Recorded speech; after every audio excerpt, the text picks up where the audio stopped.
Assalamualaikum warahmatullahi wabarakatuh. Halo, apa kabar? Saya Ingrid Panjalu hadir untuk Anda semuanya di program Memo Newsroom. Berita hari ini, ambil sabu warga Kabupaten Kediri ditangkap Polresta Kediri. Kabar gembira, 41 warga Kabupaten Pasuruan dinyatakan sembuh dari COVID-19. Protokol kesehatan COVID-19 dalam pelaksanaan UTBK UB 2020. Tol Padang Cincin beroperasi pada akhir 2021. Tambah 5 lagi warga Kabupaten Kediri positif COVID-19, 5 pasien dinyatakan sembuh.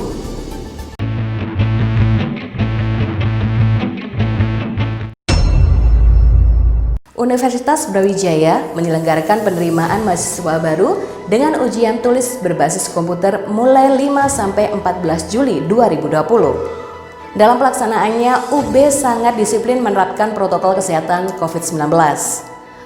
Menurut Heri Prawoto Widodo, Kepala Bagian Perencanaan Akademi dan Kerjasama yang bertugas sebagai Ketua Panitia Pelaksanaan UTBK UB 2020, calon peserta yang akan mengikuti UTBK sudah diimbau tentang protokol kesehatan. Peserta diwajibkan menjalani proses pengukuran suhu tubuh, cuci tangan, pemakaian masker dan face shield, serta tidak disarankan untuk berinteraksi dengan peserta lain.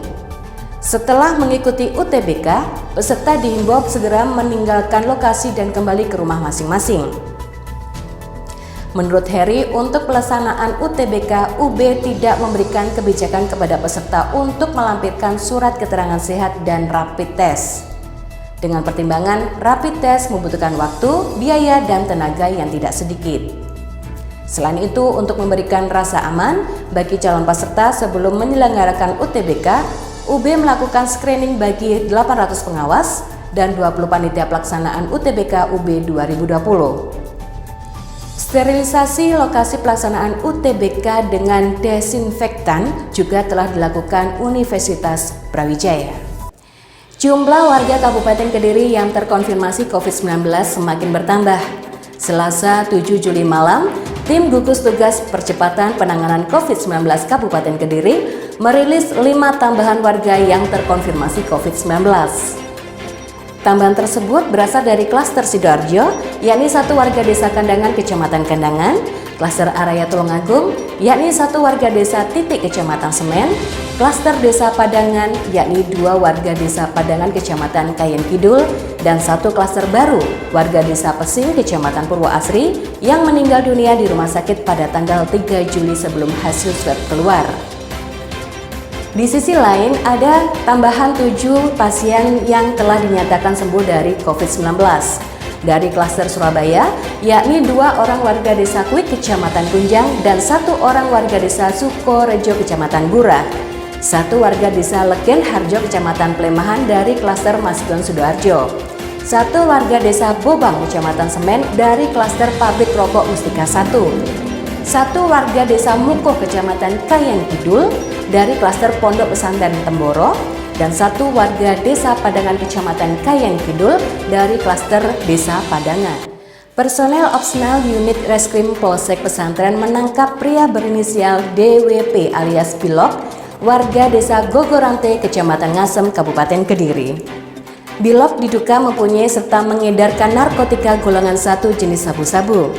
Kasih Humas Polsek Pesantren Aibtu Mekrot menjelaskan, penangkapan Bilok dilakukan pada Selasa 7 Juli sekitar pukul 8:30 malam. Saat itu anggota opsional unit Reskrim Polsek Pesantren sedang patroli. Mereka mendapati Bilok berdiri di tepi jalan raya dengan gerak-gerik mencurigakan. Personel pun segera menanyakan identitas dan melakukan pemeriksaan. Ketika digeledah, polisi menemukan 1 bungkus kosong minuman saset yang di dalamnya berisi bungkusan tisu. Setelah dibuka, ternyata ada plastik klip berisi kristal putih yang ternyata adalah sabu seberat 4,83 gram. Polisi juga melakukan pemeriksaan di rumah Bilok yang menemukan barang putih berupa 1 timbangan elektrik dan 1 plastik klip berisi 0,39 gram sabu. Polisi juga menyita 1 sendok terbuat dari sedotan warna putih, 4 buah sedotan warna putih, dan 2 buah pipet kaca. Saat ini pelaku masih berada di ruang tahanan Polsek Pesantren untuk proses hukum lebih lanjut. Sebelumnya pelaku telah melakukan tes urin di Rumah Sakit Bayangkara, Kota Kediri. Kabar menggembirakan datang dari Kabupaten Pasuruan. Sebanyak 41 pasien COVID-19 di daerahnya telah dinyatakan sembuh dan dapat dipulangkan ke rumah masing-masing. Pemulangan itu disaksikan oleh Bupati Pasuruan, Irsad Yusuf, Kapolres Pasuruan AKBP Rofik Ripto Himawan, dan Dandim 0819 Pasuruan, Letkol Burhan Fajari, Selasa 7 Juli sore. 41 warga yang telah dinyatakan bebas dari virus corona ini terdiri dari 22 warga Kecamatan Gempol, 5 warga Bangil, 1 warga Rejoso, 2 warga Sukorejo, 3 warga Gondang Wetan, 1 warga Kraton, 5 warga Pandaan, dan 1 warga Purwodadi. Dalam sambutannya, Bupati Irsad Yusuf mengungkapkan rasa syukurnya karena jumlah warga Kabupaten Pasuruan yang sembuh dari COVID-19 semakin bertambah. Dan dengan banyaknya warga yang dinyatakan bebas dari virus corona, otomatis berdampak pada optimisme pasien lain yang saat ini masih dirawat.